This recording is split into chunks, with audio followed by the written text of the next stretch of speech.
On today's Into Your Head number 660, the problem with coin-operated time machines, why centipedes have to be vigilant against bullshit, tinfoil underhats, pronouncing animal noises, quantum physics, drawing a line in a bar, digesting limbs, life before time travel, the chances of a time-travelling dog winning the lottery, and lots more. Into your head.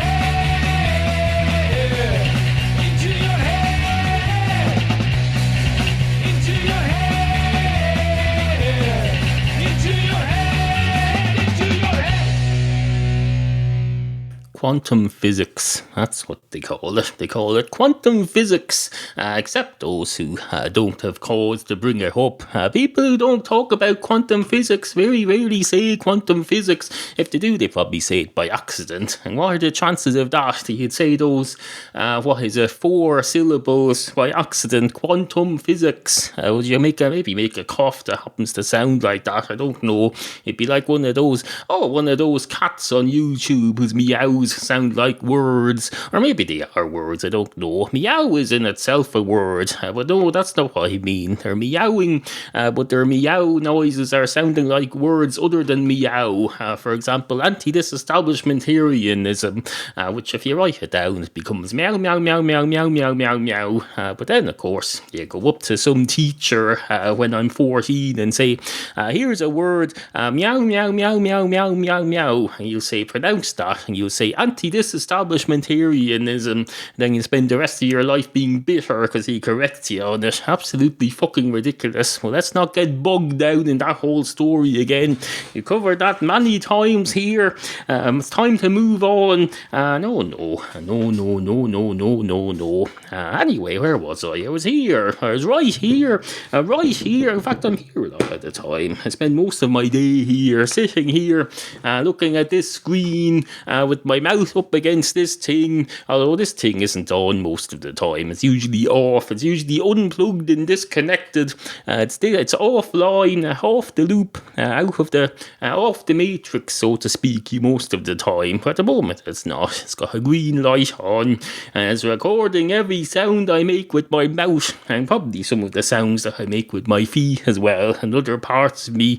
But that's not its primary purpose. Its primary purpose is to record what comes out of my mouth. Although it doesn't know that because it's an inanimate object. Microphones are inanimate objects. They don't know what they're doing. They haven't a fucking clue what that microphone has no idea what it is at all. As far as it's concerned, it's just a collection of atoms and neutrons and cells, or whatever the hell else is made up of, I don't know, quantum mechanisms or something. Is that what they're called? Probably not. They're not thermodynamics, I know that, because my brother used to do thermodynamics in college, and I had a look at his book once, and it had all the thermodynamic-y stuff. It's nothing to do with any of this. It might be hydraulics, although no, it's not hydraulics. That's the one with the water. Hydraulics is the one with the water, if I remember rightly, or if I ever knew rightly in the first place. Even there's no point remembering something rightly if what you knew at the time wasn't right at all. Remember rightly something that's wrong. That's of no use to anyone. Anyway. 2 centipedes walk into a bar. One of the centipedes goes straight up to the bar counter and says, "Hello, can I have a pint of your finest centipede milk, please?" And the man behind the bar says, "No." And the centipede says, "Oh." And the man behind the bar says, "Oh, indeed." And the centipede says, "What's that supposed to mean?" And the man behind the bar says, "It's supposed to mean exactly what it says. There's no ulterior motives here in my speeches." It says, the words that I use do exactly what they say on the tin, as they say on the paint ad. I believe they do anyway. I never looked at the tins themselves, but they do say on that paint ad that it does exactly what it says on the tin. Or is it paint? Some sort of product anyway for home maintenance of some kind. I don't know. You probably don't know much about this being a centipede in a pub, and even if you were a centipede somewhere else, you probably wouldn't know much about it unless you were a centipede in NASA or something, or some sort of particularly special centipede. Although I suppose in a way you are, because you're a centipede in a bar ordering a drink. Anyway, no. And the centipede says, "Oh, why not? And the man behind the bar says, why not what? And the centipede says, why can I not have a pint of your finest Guinness? And the man behind the bar says, because you're a centipede. This is a human bar. It's not a centipede bar. You don't see any signs here, do you, saying, this is a bar for centipedes where we serve milk. In fact, now that I mention it, you asked for milk. You didn't ask for Guinness. And the centipede says, oh yes, sorry about that. My narrator got confused and distracted, as often happens. And the man behind the bar says, oh, that's understandable. So it's milk you want, is it? Centipede milk? And the centipede says, yes. And the man behind the bar says, well, that makes my answer a lot more simple, please. Then I can't help you because we don't have centipede milk. And the centipede says, so it's not because you don't serve centipedes? And the man behind the bar says, no, it's not because of that at all. And the centipede says, that's okay then, I don't have to sue you so. And the man behind the bar says, oh, that's great, I'm glad we were able to iron out that little misunderstanding. And the centipede says, there was no misunderstanding at all. I understood you perfectly well, and you understood me perfectly well. So let's not get bogged out in bullshit like that. And the man behind the bar says, fair enough. There's an awful lot of scope for bullshit, I find, when the centipede comes into a bar looking for a pint of our finest centipede milk. So I suppose you're right to take a stance and be vigilant against any bullshit in this situation. And the centipede says, exactly, monkey nuts. That's what they call them. They call them big, steaming, shit-eating, piss-piling, mattress folding, mattress unfolding, blackboard clipping to trouser, hanger thing hanging off the sideways mattress as on the studio wall that the cat sometimes sleeps on when the doors open. Monkey nuts. That's what they call them. They call them big monkey. They just call them monkey nuts. Who are we kidding here? They just call them monkey nuts or peanuts or whatever the hell they're called. Nobody goes to that extent to describe a frigging monkey nut, or even a pack of monkey nuts, or a loose pile of monkey nuts, as you might see them in a traditional shop. They probably don't sell them pre-packaged in traditional shops, or at least they didn't in the past. If you were to get into a time machine today and travel back in time to 1964 Halloween period, just before Halloween, and go into a shop there and have a look at the monkey nuts, you'd probably find them in some sort of just a big bowl, and you dip into them and you put them in a paper bag, or the shopkeeper does it for you. You don't say, oh, have a bag of monkey nuts please, or a selection pack of monkey nuts, or a 500 milliliter contour bottle of monkey nuts. No. Back in the past, things were a lot simpler. I didn't have time travel, for one thing. That made things a lot simpler. Imagine a time in the future now when there was going to be time travel, and we're all going to have to deal with all of these problems of time and space, and paradoxes and non-paradoxes, and what will happen if you cross yourself with a black cat, and the black cat crosses your path, and then you come back in the future and revisit the time when the black cat crosses your path, and you go around behind the black cat to avoid bumping into yourself, because that would probably be considered bad luck then. I don't know. Suffice to say, life just keeps getting complicated and complicated, more and more complicated. If you say complicated and complicated, some asshole will come along and say, that's grammatically incorrect.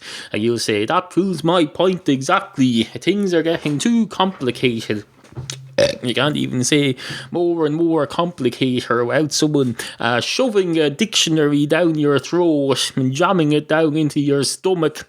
And probably, if you're healthy enough, your stomach acids will deal with it, I suppose. But still, you don't want that, especially if their hand goes down too. You don't want to digest their hand, as they'll probably sue you then. They'll say, I put a dictionary down his gullet and he digested my hand, and now it's half half disintegrated by his stomach acids. You'll probably get an award. You have to pay him. You have to pay him for that. No. See, life just complicated and complicated. Complicated as be damned. Anyway, on with the show. Once upon a time, there was a time-traveling dog. A time-traveling dog. In fact, there still is, probably. He's still probably going. He's been dead many years. He still probably can be seen going forwards and backwards through time. If you're in the right place at the right time, you might spot him. Although, what are the chances of that? They're about as high as the dog winning the lottery. That's what they are. Although a dog has just as much chance of winning the lottery as anyone else. He just mightn't be able to file a legally valid claim, so he mightn't get his money. But no, the chances of his numbers coming up, I suppose, are just as high. Although less high, because he's less likely to choose numbers, being a dog. How often do you see a dog picking out numbers for a lottery? Probably not very often. But then how many times do you see a dog time travelling either? I don't know. See, I now don't understand this whole thing of probability and chance. That's something for the mathematicians to deal with. It's not for us mere mortals. It's for immortal mathematicians, such as, for example, Professor Stephen Hawking, who nearly died a couple of years ago, supposedly, but he's still alive. There you go. Anyway, where was I? Oh, yes, the dog. Once upon a time, there was a dog, and the dog was in a shop one day, and he said, "Hello, can I have a quick pick lotto ticket for Saturday, please? I don't know how to pick lottery numbers. I'm just a dog." And they gave him a quick pick lottery ticket, and he went out the door, and then he came back in and said, "Hello, was I in here just now by any chance asking for a quick pick lottery ticket?"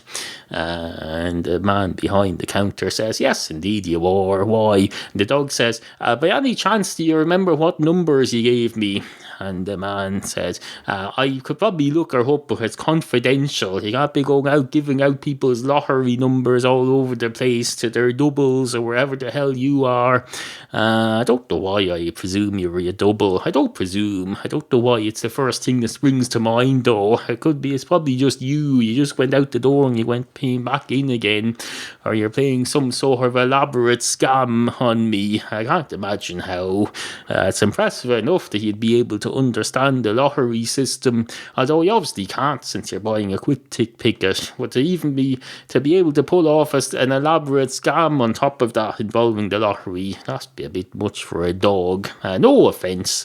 And the dog says, none taken in any way, shape or form whatsoever. Woof. Incidentally, woof. I've got to say woof. I'm a dog. I'm a dogular being. Anyway, I know what you're thinking there. You're thinking, why was there no show on Saturday? I thought there was supposed to be a new podcast every Wednesday and Saturday. Well, there was. I'm ridding myself of all podcastual schedules for the next while. Going to try doing the approximately whenever I feel like a thing again. Don't worry, there'll still be probably around the same amount of content. Just won't be on the schedule. I have other issues to attend to, other items to deal with. These things come in phases, you know. Sometimes you get a podcast every day for 6 months, as you did a couple of times during the history of this podcast. And then sometimes we have times when there's a podcast every 3 years. And then sometimes there's a happy medium, which is what I hope to achieve now. I'll have a podcast, probably around the same amount, about an hour's worth a week, but I won't be on a fixed schedule. No, not a tightly fixed schedule anyway. It'll be on a sensible schedule. It'll be on a quality over quantity schedule. It'll also be on a stuff schedule. A stuff schedule. It's called realism. We have to get on with bollocks. What does that even mean? It doesn't even mean anything. I've just been telling a 3-minute story about a centipede ordering milk in a bar and lecturing you, the listener, about realism.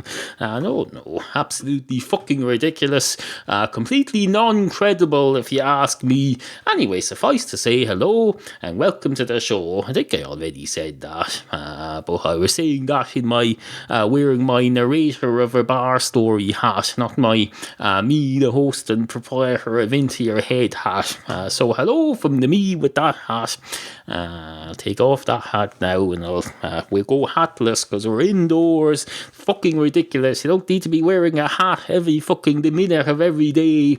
You certainly don't need to be wearing a hat while you're on the internet. You get a reputation for being a weirdo if you do that. People say, oh, he's from the tinfoil hat brigade. Even if you're wearing a perfectly normal hat, you'll be sitting in your house with a hat on the internet, and people watching you through their webcam will say, oh, that fella's wearing a hat on the internet. Who wears hats on the internet? People will say, that fella's a weirdo. He's a tinfoil hat. He's probably hiding a tinfoil hat under that hat, which means he's wearing 2 hats, one of which is a piece of rather expensive kitchen food wrapping material, and he's wearing that on his head in such a way that people can't even see it. That's how wasteful he is. And you say, whatever. Anyway, on with the show. If you would like to comment on any of the issues raised in this program, email studio@intoyourhead.com. Remember, we value the opinions of you, the humble and ignorant listener. Matchstick cats. Matchstick cats. Matchstick cats. Matchstick cats and stuff. Are you a cat? Or do you know somebody who might be? Then tell yourself about Matchstick Cats, Neil's webcomic. Brand new episodes at intoyourhead.com. Cats and stuff. Intoyourhead.com. 2 cats walk into a quantum physics experimentation laboratory at University College Dublin. One of the cats goes straight up to the reception area of the quantum physics research laboratory area at University College Dublin and says, hello, can you please direct me to the toilets? And no one replies, because a place like that wouldn't have a reception area, some lab in a college. No, they don't have separate. They can't be having receptionists manning every single freaking room in a university, especially not in the post-Celtic Tiger recession era, when people can barely find 2 halfpennies to rub together, or, well, even if they could rub them together, they'd be invalid. There's no such thing as a halfpenny anymore.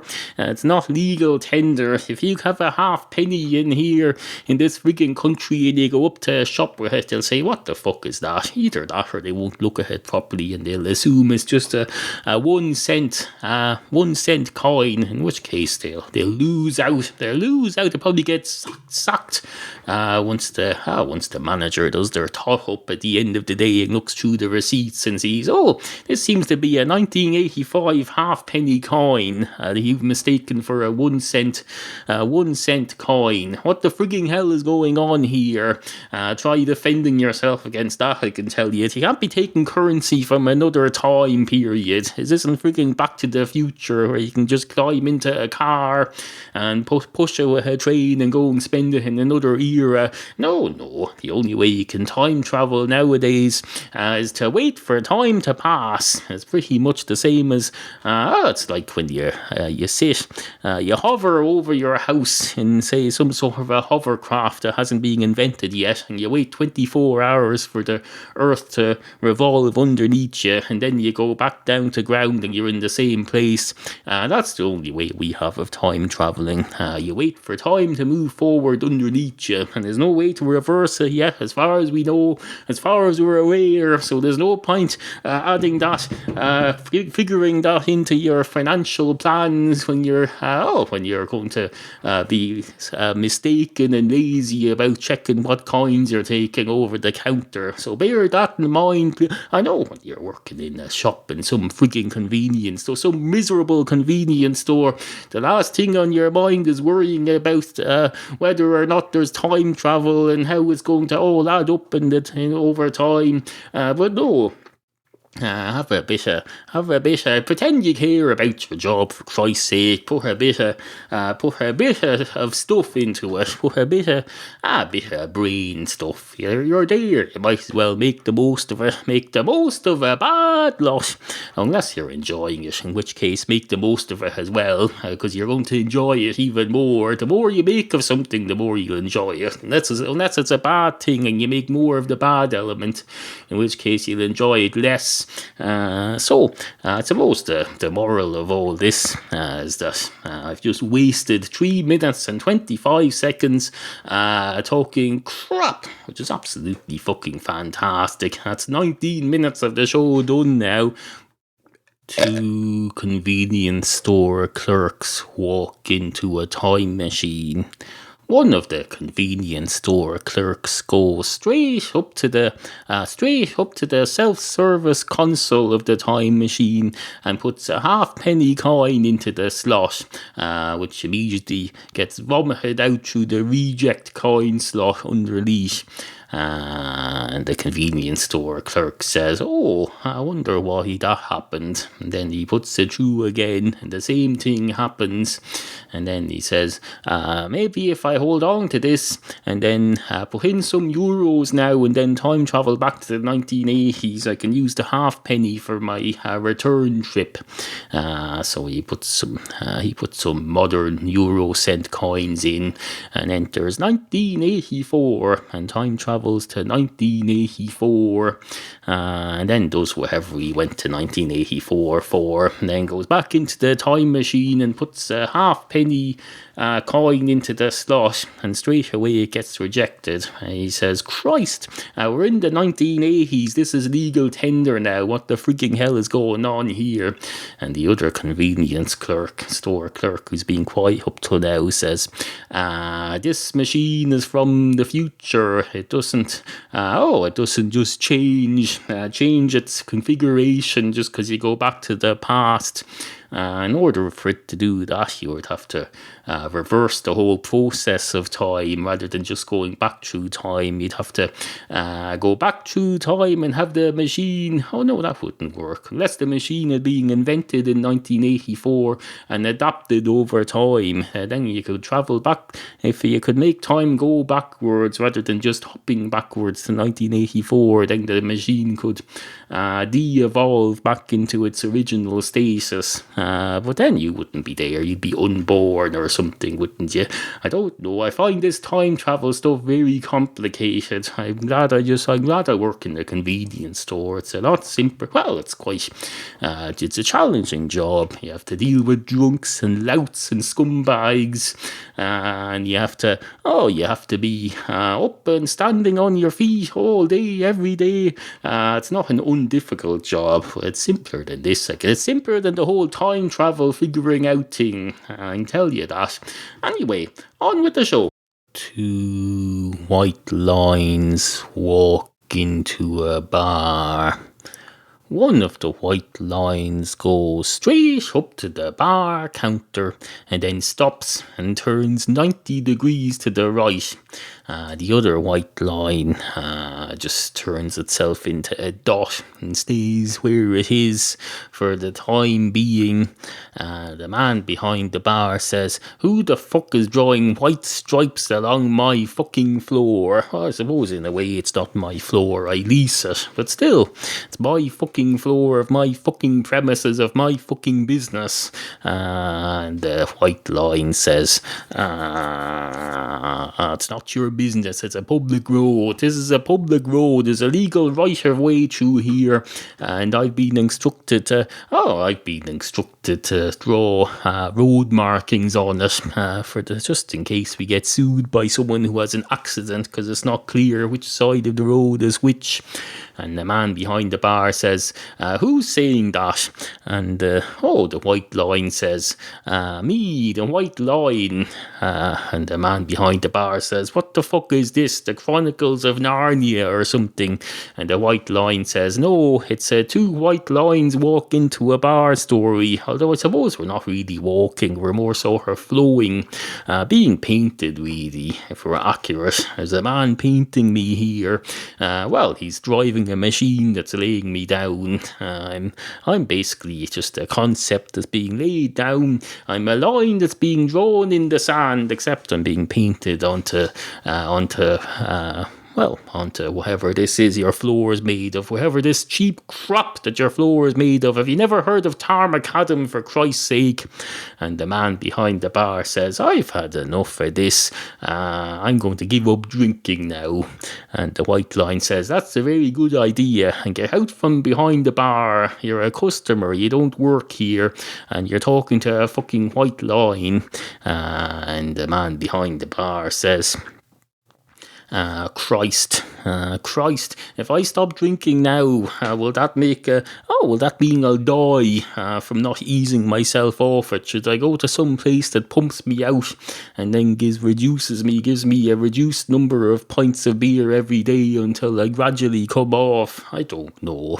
Will we go listen to the Dr. Drew podcast and see if we can find anything out?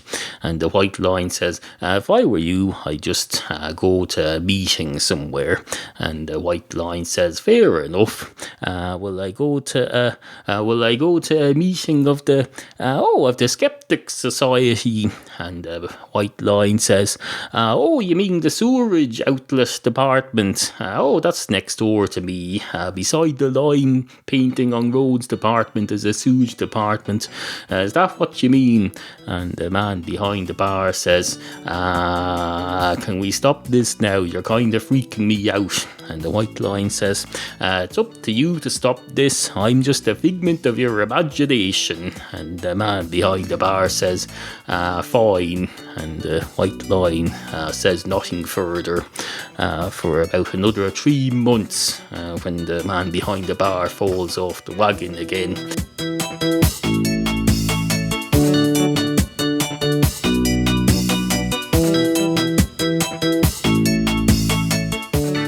Follow Neil at twitter.com/intoyourheadpod and pretend to like him at facebook.com/intoyourheadpodcast.